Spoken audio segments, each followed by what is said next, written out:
Parce que bien souvent, les gens, consommateurs, parfois c'est un peu effrayé avec du roquefort. Quand on lui parle de fromage de brebis, il a une tendance un petit peu à cataloguer tous les fromages de brebis comme étant quelque chose de violent et de fort. Alors là, c'est un persillé intéressant, donc on appelle ça persillé famille des bleus plus communément, mais qui correspond à ce que quand on a envie un peu de revoir quelque chose de docile avec le lait de brebis, on vient un peu sur ce fromage-là.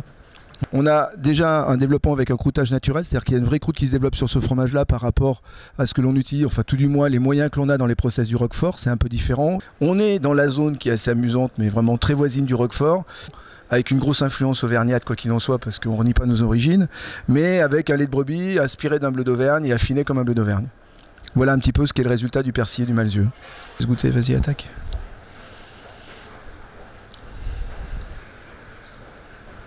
Intéressant parce que le premier nez qu'on a, c'est d'abord champignon, pénicillium. On a du mal à identifier sur quel animal on peut bien être. Okay. Et puis là, tout doucement, pop, la brebis arrive gentiment avec ce petit côté un petit peu au vin. Et on termine sur une bouche encore assez longue qui reste toujours sur les arômes sous-bois et au vin.